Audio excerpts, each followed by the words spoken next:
and welcome back to Book and Page. We are actually on to chapter 16 of The Hobbit, A Thief in the Night. I wonder who that could be. It's Bilbo. Okay, so it is a bit of a shorter chapter, but I think once we start unpacking it, we find a whole lot here that we didn't necessarily see just by its page count.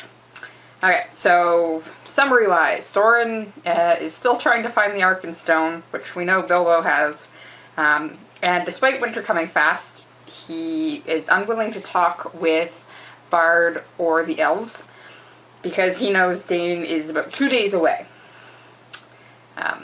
Brock, in noticing he's not willing to talk, says this is an unwise decision, when last time he wasn't pulling a judgment yet. He's pulling a judgment now. This is a bad idea in big, bright letters.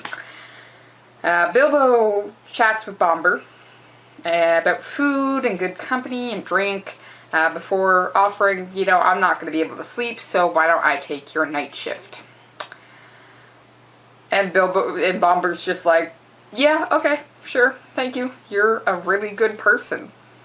So Bilbo then sneaks out of the mountain, gets picked up by a couple of elves, and taken into the elven camp, where he passes the Arkenstone on to Bard and the Wood King. Basically says, do what you want with it, it's my 1/14th share, and you should be able to trade it for that. They say, hey, you should probably stay, the dwarves aren't going to appreciate this. He says, I gotta go back to my friends, and on his way back he does briefly meet with Gandalf, who has returned to the scene. And then heads fully back into the mountain, where he wakes up Bombur, so Bombur can wake up the next shift, and goes to sleep, dreaming of eggs and bacon. So like I said, fairly short chapter, but there are some things that we definitely need to pick up on. Last chapter we talked a whole lot about Thorin's decision not to differentiate between the men and the elves, and not to give his treasure to anyone.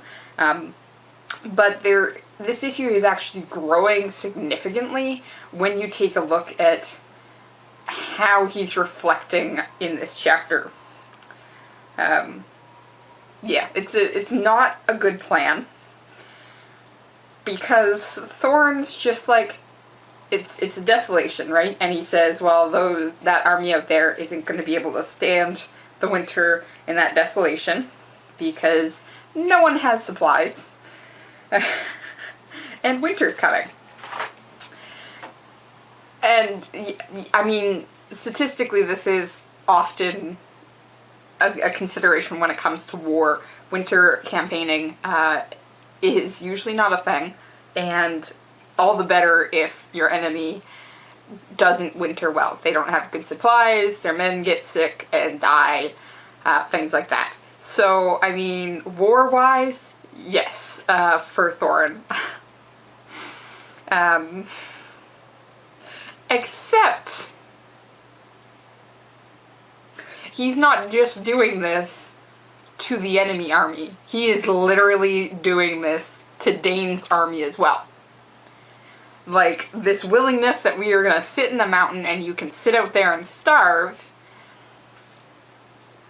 includes and is applied as well to the dwarven army that's going to be blocked by the elven army from coming into the mountain. So even the dwarves, with the 500 of his own dwarven people under his cousin Dane, are coming to help him, but in likelihood aren't going to be able to get into the mountain without a major battle, or a siege on the sieging army, or some sneaky ways, or, actually talking things through. But Thorin is literally so far gone that this cruelty towards the elven army, we have to recognize, will be duplicated in the dwarven army. Anything that happens to the elves is going to happen to the dwarves, and that's not a good thing, but Thorin, it doesn't care. His focus has narrowed down so much to finding the Arkenstone that he has no attention for the fact that this army that's coming is going to be as exposed as the army besieging him, and that a battle is going to occur. And for the longest time when the battle does occur, it looks full well like Thorin's just willing to let them fight it out, and he stays in his mountain. This is not good, because that's family out there. We can guess friends as well. When does that start applying that cruelty can be applicable to those inside the mountain as well as those outside the mountain? Like, Bilbo has already started picking up on this and risks himself not only to try and solve this problem, but he also comes back into the mountain because he's covering for Bombur. Like, if Bilbo saved himself and just stayed out of the mountain and out of the line of fire, well, Bombur's gonna take the hit because, one, he slept through his guard, he didn't wake anybody else out, and somehow in that time, the Arkenstone is not here. Like, Bombur would take that hit. And if Thorin's willing to throw his cousin and 500 men under the bus because he's mad at the elves and the Lake Town men, it's not a far stretch to assume that Bombur would be crucified for it. So Bilbo takes the risk onto himself and goes back into the mountain rather than staying safe. He's willing to risk the wrath of Thorin, and the wrath of Thorin has gotten particularly cruel. But it's not just that moment of community, because Bilbo's choice in that matter is certainly a moment of community. It's a community moment with Bombur, as well as returning to his friends and trusting his friends in the mountain. That's a community moment.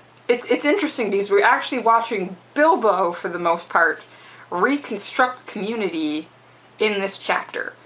Like, all community sort of died off the last chapter because no one's willing to talk to each other. Everyone's just so certain that it's going to be bloodshed and battle from here on out. The community has just died for the most part. We don't even often get Bilbo talking with anybody else. But in this chapter, Bilbo really starts to try and pull some of those strings.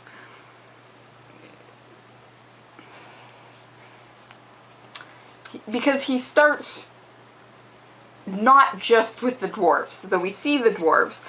Like, Bilbo has a conversation with Bombur. He doesn't just walk out and, hey Bombur, I'll take your night shift for you, go to sleep.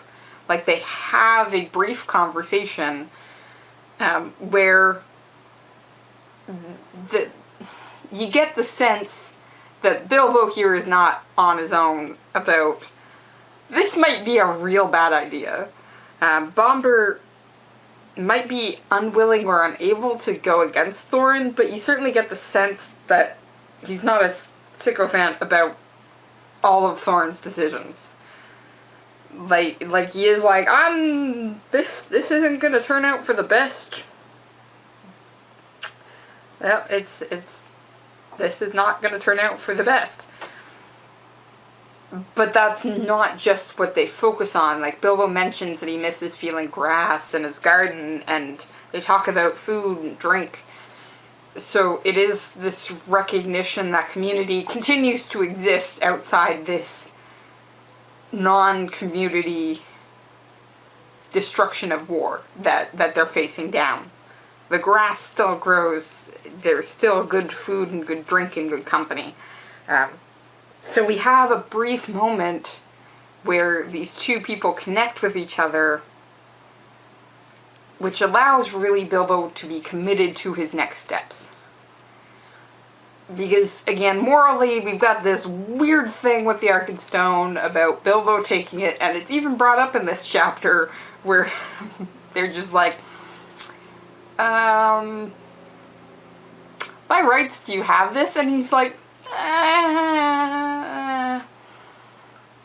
But you can see why he's making the steps that he is. Because he not only needs to help the people he's connected with in the mountain, Bombur, Fili, Kili, Balin, Thorin himself, it's also this need to reignite the ability to exchange beyond your own group and build that community up. Because Bilbo could have this conversation with Bombur and say, yeah, these are my people, I'm sticking with them, and not go out and bargain with the Arkenstone. But instead, Bilbo's seeing a much bigger community here that he's finding originally in his conversation with Bombur. That if he and Bombur talk about these things and miss these things, then surely everybody else does too. So, next step is try and make them realize, okay, there's another way that we can get out of this situation without all killing each other and get back to feeling the grass under our feet, eating good food, feasting, sharing stories around the fire. We need to start expanding this so that we can all return to that. So Bilbo makes the first real attempt, a really non-selfish attempt here, in a lot of ways, to reform community among the dwarves, the men, the elves, and necessarily himself as a hobbit. Because he's attracted to the Arkenstone. He likes the Arkenstone. It calls to him just like it calls to everybody else. Maybe not so extremely, but Tolkien tells us that he lets it go not without a shudder. Like Bilbo is fighting the urge to grab it back. But he has to let it go in order to actually, move past, we're all gonna kill each other because of some treasure in a mountain. We need to move past that. And the first real thing you need to do is be willing to let go of some of that treasure. So Bilbo, while he wants to keep the Arkenstone, not only has to give it up, he has to admit he has no right to it, and that he's giving it up anyways. He says that he's a burglar, but he's trying to be an honest one. What he's doing is for the good of everyone around him, even if people aren't necessarily going to see it. And he's also willing to take responsibility for it. He admits to Bard and the Wood King that, like I said, he may not have real claim to it, but he's also willing to go back into the mountain. And next chapter he will directly admit to the dwarves that he is the one that gave up the Arkenstone.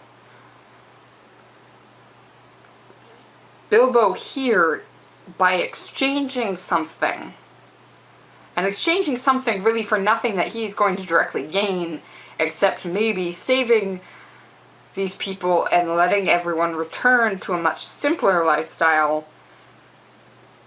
is very unselfish in a lot of ways, but still existing in a morally gray area.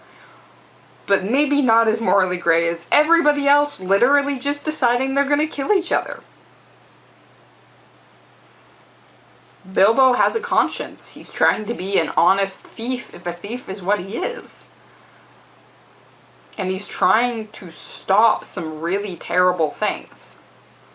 And he's trying very hard to stop Thorin from just losing his mind, and the dwarves from losing their collective minds.